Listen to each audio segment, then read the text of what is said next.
बिस्मिल्लाहिर्रहमानिर्रहीम। अस्सलाम वालेकुम।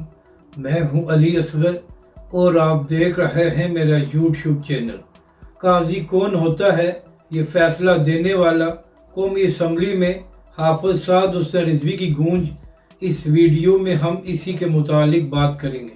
नाज़रीन अकराम, सुप्रीम कोर्ट की जानब से जो मुबारक सानी केस का गैर आइनी फैसला दिया गया है, तो उसके खिलाफ चंद दिन पहले मुफ्ती आज़म पाकिस्तान मुफ्ती मुनीब रहमान साहब ने एक अहम प्रेस कॉन्फ्रेंस की थी। और नाज़रीन अकराम, ये प्रेस कॉन्फ्रेंस तमाम मसालिक की जानब से मुतफ़िका तौर पर की गई थी और तमाम मसालिक ने ही इस फैसले को मुस्तरद किया है और कहा है ये फैसला गैर आइनी है, तो लिहाजा इसे वापस लिया जाए। तो अब नाज़रीन अकराम, कौमी असम्बली में भी इस फैसले के खिलाफ आवाज़ बुलंद होना शुरू हो गई है।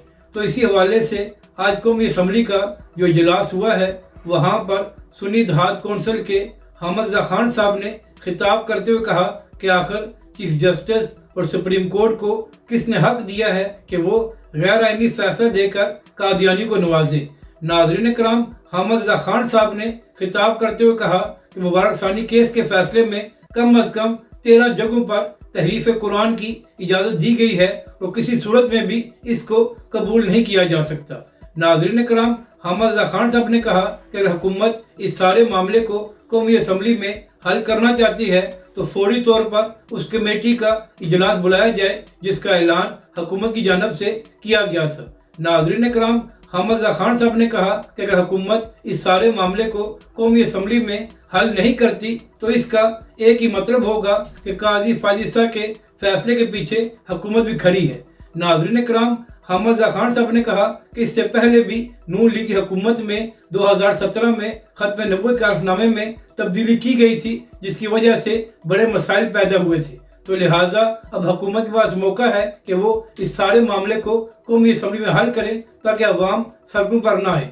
नाज़रीन कराम, हामिद रज़ा खान साहब ने कहा कि अगर इस फैसले को वापस न लिया गया तो फिर लाखों लोग सड़कों पर आ जाएंगे, जिसको रोकना किसी के बस में नहीं होगा।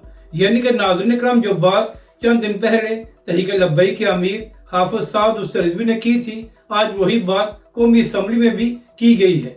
नाज़रीन कराम, तहरीक लब्बैक के सरबराह हाफिज साद हुसैन रिजवी ने चंद दिन पहले खिताब करते हुए हुकूमत से मुतालबा किया था कि फौरी तौर पर हुकूमत इस फैसले के खिलाफ आवाज़ बुलंद करे और इस फैसले को वापस लेने का भी मुतालबा करे। नाज़रीन कराम, तहरीक लब्बैक के सरबराह हाफिज साद हुसैन रिजवी ने अपने बयान में कहा था कि अगर हुकूमत इस फैसले के खिलाफ कुछ नहीं करती तो इसका मतलब यही होगा कि हुकूमत भी इस फैसले के पीछे खड़ी है। तो नाज़रीन कराम, जो बात तहरीक लब्बैक के अमीर हाफिज साद हुसैन रिजवी ने की थी, आज वही बात कौमी असम्बली में भी की गई है। तो नाज़रीन कराम, इसका एक ही मतलब है कि इस फैसले के हवाले से जो तहरीक लब्बैक और हाफिज साद हुसैन रिजवी का मौक़िफ़ है, वही मौक़िफ़ पाकिस्तान के हर जमात का है। तो नाज़रीन कराम, जो लोग तहरीक लब्बैक पाकिस्तान और हाफिज साद रिजवी पर इल्ज़ाम लगा रहे थे कि तहरीक लब्बैक वाले बिला वजह काजी फाजिसा पर तनकीद कर रहे हैं, तो अब उन लोगों के मुंह बंद हो गए हैं और एक बार फिर ये बात साबित हो गई है कि तहरीक लब्बैक और हाफिज साद रिजवी का मौक़िफ़ दुरुस्त था। अगर आपको ये वीडियो अच्छी लगे तो इसे लाइक और शेयर ज़रूर करें और हमारे इस चैनल को भी सब्सक्राइब करें।